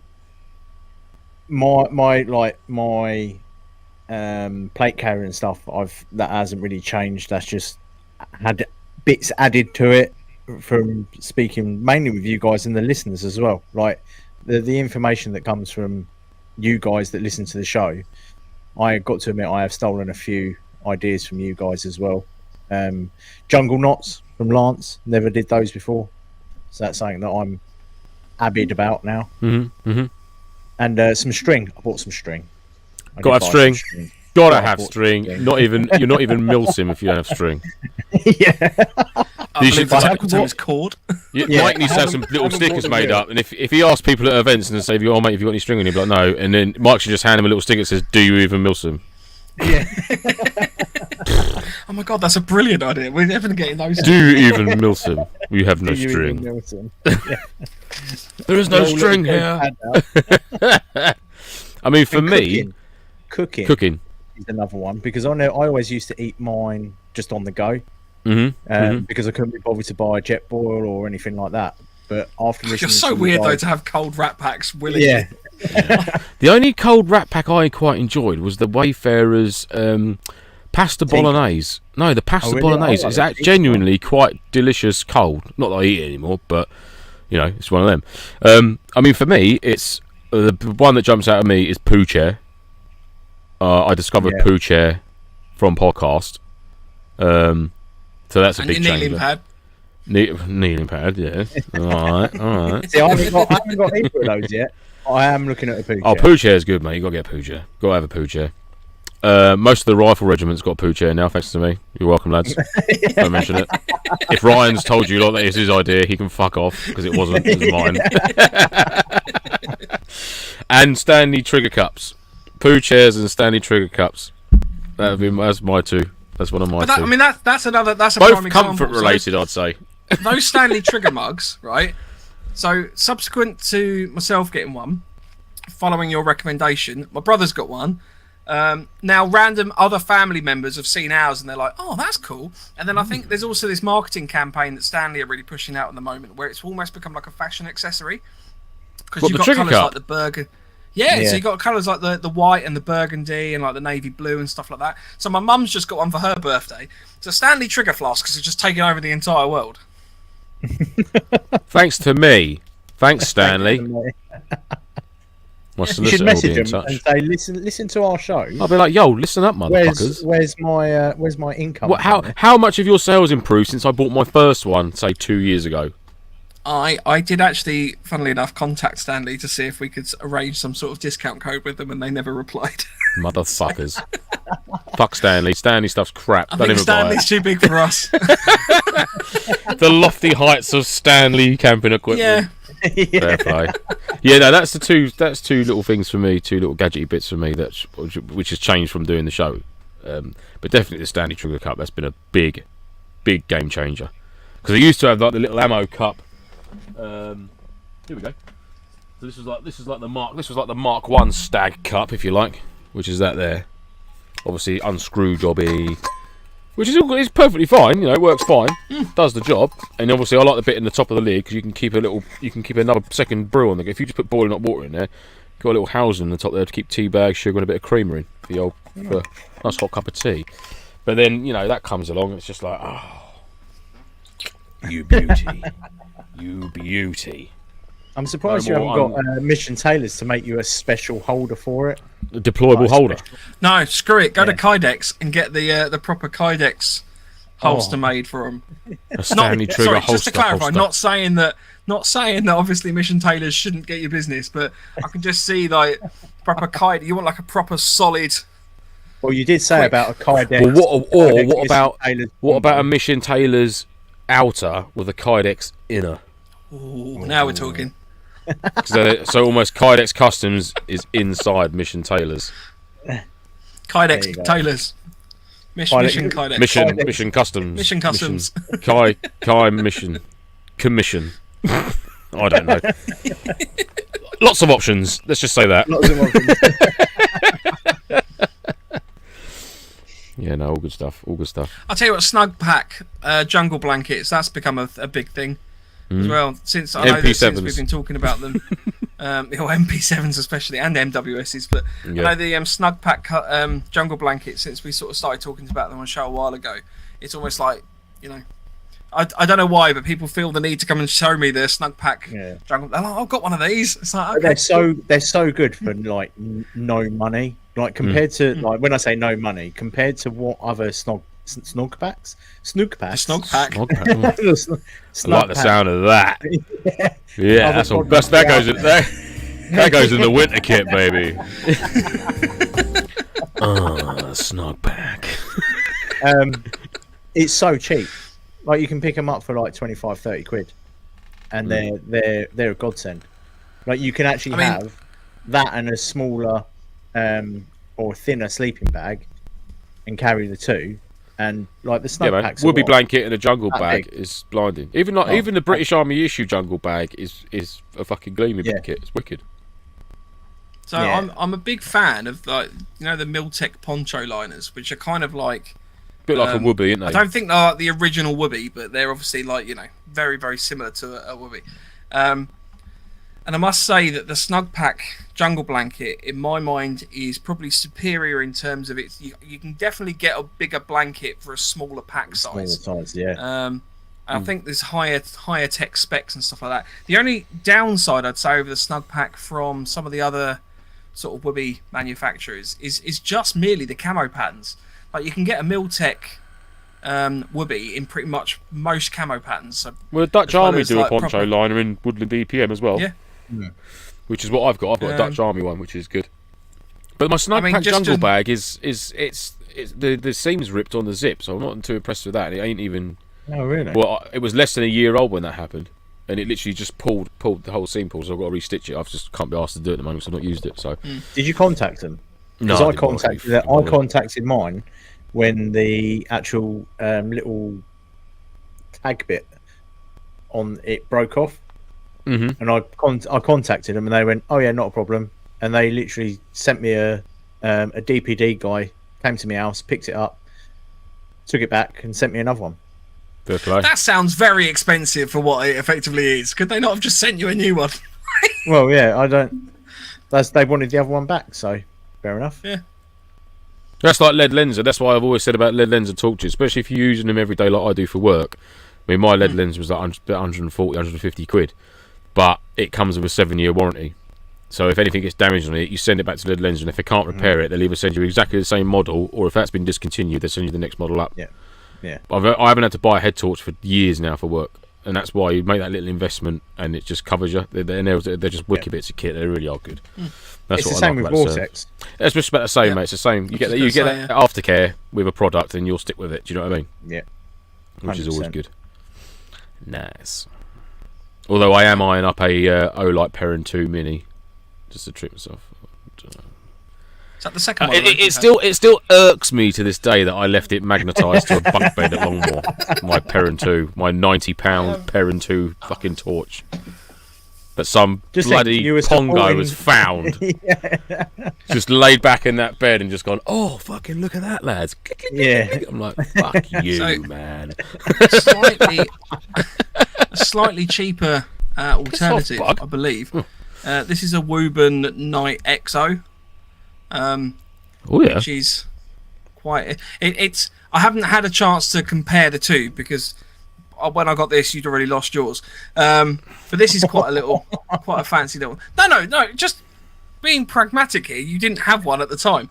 But yeah, I quite like this. This I actually got, funnily enough, off a Kickstarter campaign, which I was quite impressed with. So. Fair play. There is a review of my Perrin 2 on our website if anyone wants to go and see. I did actually own one at one point. I even took photographs and wrote a story about it. Wrote a story. There's also now posters of my Perrin round admin-wise, it wasn't a very good weekend for me. It wasn't my strongest weekend admin-wise, I must admit, because not only did I leave my Perrin 2 magnetised to a bunk bed in one of the billets, but I also left my new UV9R charging station in the ops room that Big Mike from Legion's now got in a storage box in his loft, probably, or just fucked it off in a bin. I don't know. But I'm not getting it back. Do need to order another radio at some point so I get a charging station back. Because I've got 2 radios with 1 charging dock at the minute, which is a bit crap. That in my mind is the cheapest way to get a new charging station. You might as well. You get a spare battery, you get a spare mini aerial and stuff like that. All the little accessory packs. You get a spare radio. Piss off, Tom. Tom says, I found a really nice Olight once stuck to a bed. I really enjoyed using it. I'm pleased. I'm very pleased for you. Do you know the heartbreaking thing though is I've still got the charging cable. downstairs in my little charging area. So I've got like the little blue O-light cable with the little blue O-light metal disc magnetised, and I'm just looking. I'm just like, fuck's sake. You want to put that on like FaceBay or something like that, because you might find that there's a squaddy somewhere that needs a charging cable. And as soon as he goes to buy it, I'll be like, oh, it was you, you dishonest bastard. Yeah, I've got the charging cable and the head strap for the O-light for it to go in. I'm not going to throw them away. Yeah. Some things, all my other torches, because all my other torches aren't angled. If I put my normal torch in the head strap, it just looks either right or left. So I'd have to have it side mounted and be very aliens like. Just have it there. But if I put it on how it's intended for an O-light, it would literally. My torch would be like that, just looking left. Just leave, nope. Just leave Lance. Guys, I think they're over there. Like I'm fucking I'd have to go like that to look forward, like a crab.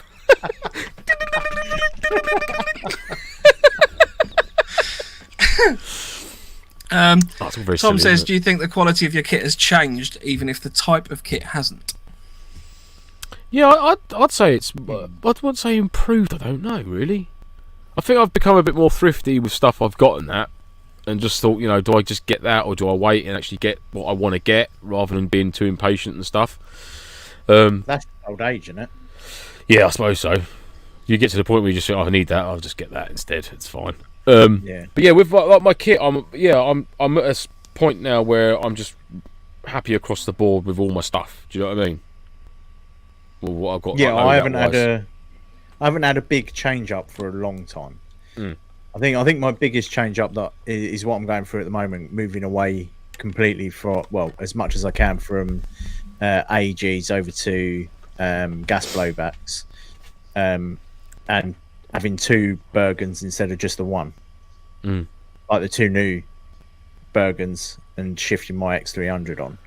Yeah, definitely. Yeah, I think that's quite a big change, because also as well I need to work out how to pack stuff again, because the layouts are almost different.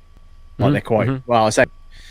So I think that's the biggest overhaul that I've had in a long time. But yeah, I think maybe my kit has improved quality wise. I've always been a bit of a kit snob. I'm not going to lie. Yeah, I mean, I would probably argue that I think you do as you get more into anything, like any hobby. You obviously start off the hobby with, effectively the budget you've got to spare, and then you sort of, you get into it. And I would recommend it as well. You get the opportunity to try stuff. You go, oh yeah, that looks cool, I'll give that a go. And then you decide that you don't really want to wear a plate carrier or a helmet or something like that. And then you find that if you do find the little niche that you want to sit in terms of what you want to wear and stuff like that, then you probably will look for the slightly more expensive options. And you'll start to get an appreciation of the kit that you're buying and its specifications and the requirements that you have of it and what it can provide you. I mean, things like hydration. Ultimately, a simple water bottle, Buxton water bottle, will give you a 500ml bottle of water that you can carry around with you. You can get the US canteens, water bottles, whatever you want to call them, by like the BCB Crusader versions. The Source hydration bladder. I really rate the little kangaroo 1 litre pouches. Other people don't, but I find that works really well. But those are more expensive bits of kit, and I think you see stuff and you have an appreciation of why someone's bought that, and then you can start asking little pointed questions about it, doing a little bit more research because you're more informed. So. I know it's a water bottle. Sorry, just to clarify. I know it's a water bottle. I wasn't sure if the little Osprey pattern water bottles are actually water bottles or canteens, because 58 pattern water bottle. 58 pattern water bottle. Okay, that's fine. But the Americans do presumably call the Americans it a call it 58 pattern canteen. No, because they haven't got 58 pattern water bottles because they're American. They have a lot. You'll be surprised. Although I'm still yet to. I want to buy one of those bloody Australian ones that Jacob from Mission Tailors showed off. The squarey ones. Yeah, I think that's rather lovely. That's cool. Yeah. I've got to admit, the one thing that I found that I've upgraded quality-wise over the years is my base layers, so my trousers and my tops, especially my trousers. Like I started off with literally a pair of camouflage combat trousers from literally Primark. And now I've gone all the way up to buying like Cry, Arctis, Pentagon trousers, like brands that you know that are being used by active soldiers and things like that. And you think, well, hang on a minute, right? They're using them, so why? And I do find that they are lasting longer. So like I've literally gone all the way up through Viper. Not saying that Viper's bad, like, but literally gone from Viper, Emerson, Pentagon, Cry, Arctis. And you gradually increase the quality of your kit because you realise that, hang on a minute, it is going to last longer than a £15 pair of trousers from by Marche. Well, this is it, yeah. And I'll always hark back to that. If the budget is the issue, then look at surplus kit. There's nothing wrong. Loads of my gear surplus stuff. Loads of my kit is surplus stuff. My boots are surplus kit. You know, some pairs of the gloves I've got, sleeping bag setups, bivvy bags are all bashers, are all surplus. Do you know what I mean? Yeah. There's some really wicked kit out there, and especially, and like we said about going to the cheers, Les, all the best, mate. Les. Get yourselves to military shows as well, because you will get some absolute fucking bargains there. Absolute gems that you'll find, and they'll be tucked away in like a little bargainy bin at the back of the stand or something. You'll be rifling and you think, oh my god, look at that. Yes, mate, how much is this? The one thing that I have noticed, how much do you want for this MTP burger? £10. Yeah. Bosh. The one thing that I've noticed is a lot of car boot sales now. If you go to a car boot sale, there'll be at least 4 or 5 stands that have just a load of camo gear, and they're like, yeah, I don't even know what it is. You can have it for £1. Defo, mate. And you're like, Defo. Sweet, I just got a £150 belt for £1. And they just don't know. I have a sneaky view on this, in that if you are running a boot fair, right, little stand or something like that, you've got the opportunity to do this. Have a little section of camo kit or something like that, because that draws stereotypically like the bored husbands, right? I'm not saying that there aren't women that come over and look at it as well, but just stereotypically the bored husbands come over and they're like, oh, have a look at it, and then that usually increases the amount of people on your stall as a total percentage. So yeah, if you're trying to attract more people to your stall, have a little camo section out, because that's something that you don't necessarily see a lot of, and people I do think are like, oh, let's have a little mooch over there and have a look at it. No, definitely, absolutely. I don't. It's the same with fishing tackle. If you're, because I'm into my carp fishing as well. So if you have a little bit of anything fishing, it's a very fine line between sort of like, especially when it comes to like the winter kit of like the military and sort of carp fishing and the layers and base layers and stuff like that. And you look at them, they're like, I mean, Decathlon's just released their new winter range for their sort of hunting and fishing. Yeah, hunting. Man, have you seen some of the kit on there? Some of the thermal sight on there for like £500 or £600. No, but it's not so much. It's even some of the clothing layers as well, like the 4-in-1 jackets and like some of the dexterity gloves that are like thermal rated. The dexterity gloves look wicked. Mate, they look fucking mint. Well, I showed my old man, because he's old. He'd never heard of Decathlon until the other day, and I told him, he's like, where is this place? I said, there's one in Crawley in like the main shopping street. He said, oh, we should pop over there and have a look around one day. I was like, abso-fucking-lutely we will, Dad. Yes, we'll do that. On payday, on Friday, we'll go there. and then be divorced by the time we get home. That's your inheritance gone. Yes. No, Dad, don't buy that. No, don't buy it. Yeah. buy this one over here.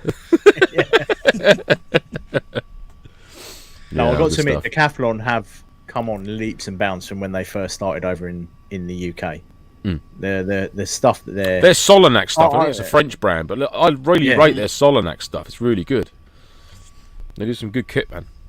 Yeah. So for £500, you can get the Thermal Vision Field Scope HIK Micro Lynx LCO6. Now I don't know value wise whether that's good value, but I hadn't previously seen thermal. £500 for a thermal is actually if it's not a bad. thermal. I mean, is there any video of it or anything that you can share? I suppose it's on a rifle, isn't it? So we can't really. No, it's not, because it's a handheld.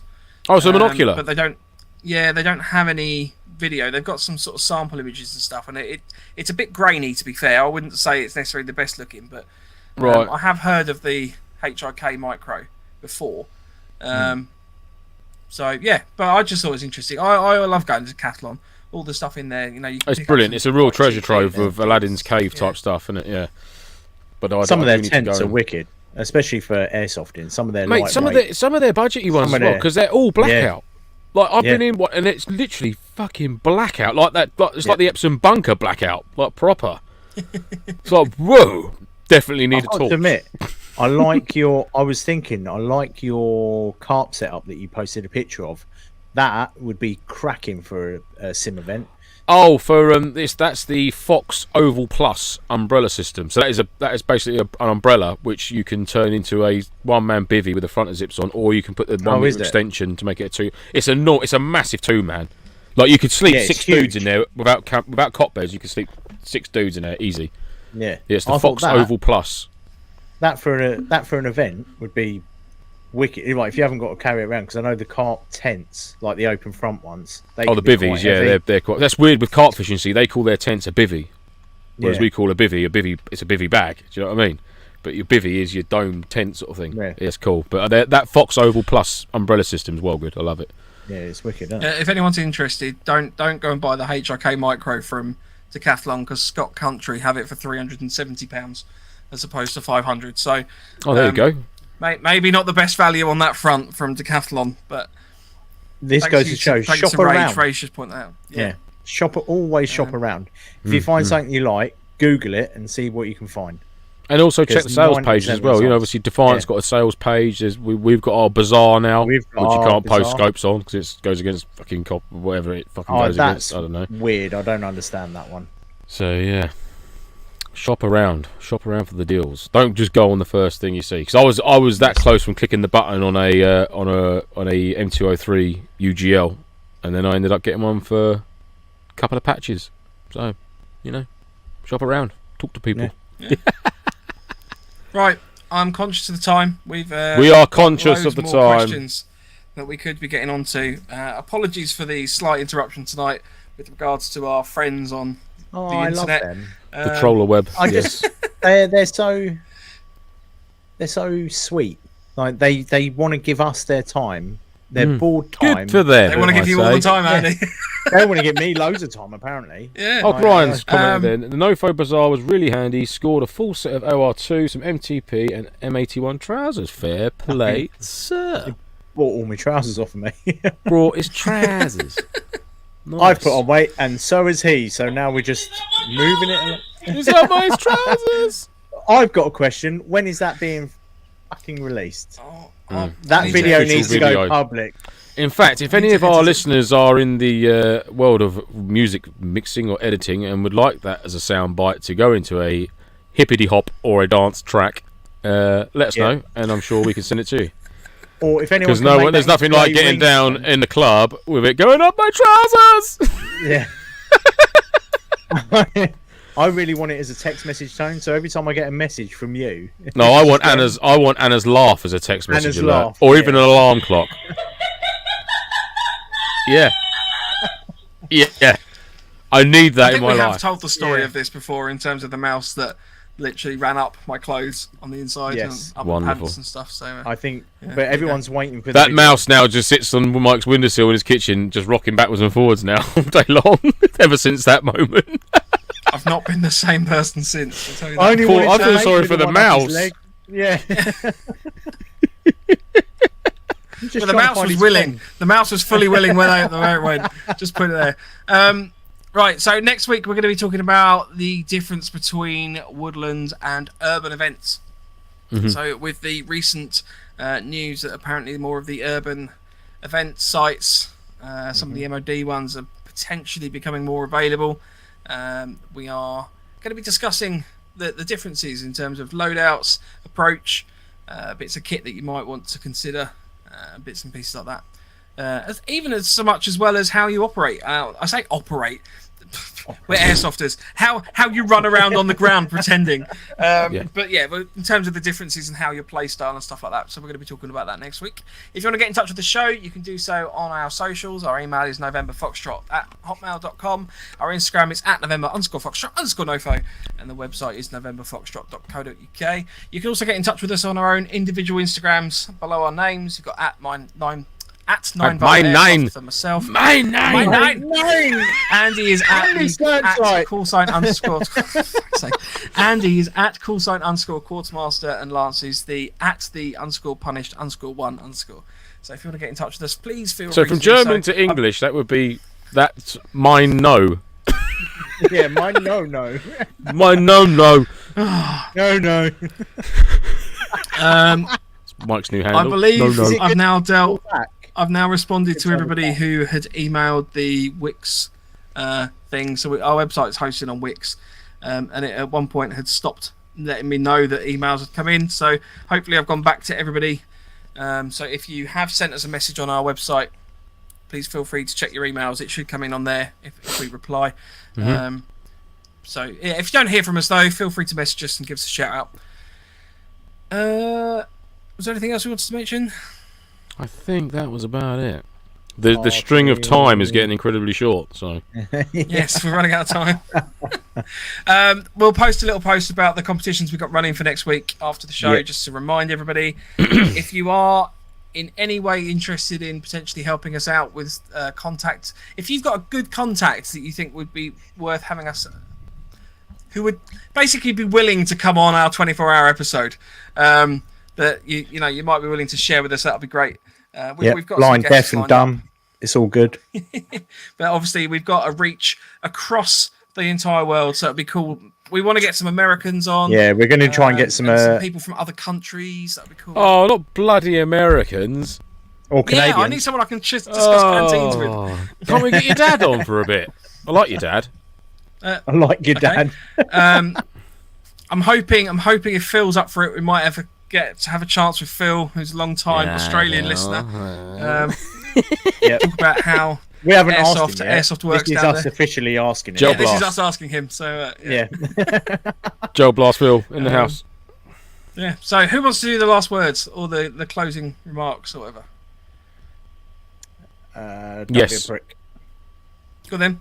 That's that. Always carry a little bit of string on you. You never know. Saying, you never know. There you go. We'll see you next week. 8 o'clock Wednesday. 8 o'clock. Wednesday, See you next 8 week. o'clock.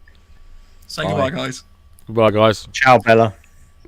Stay NoFo. Stay NoFo.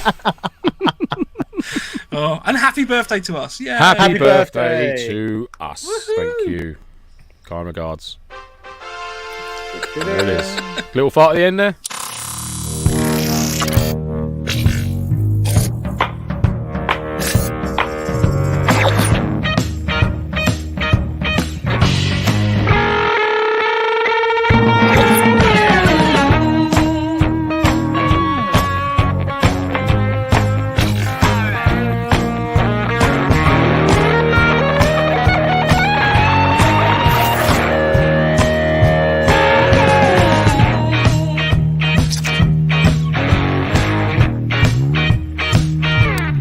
Bloody cot beds.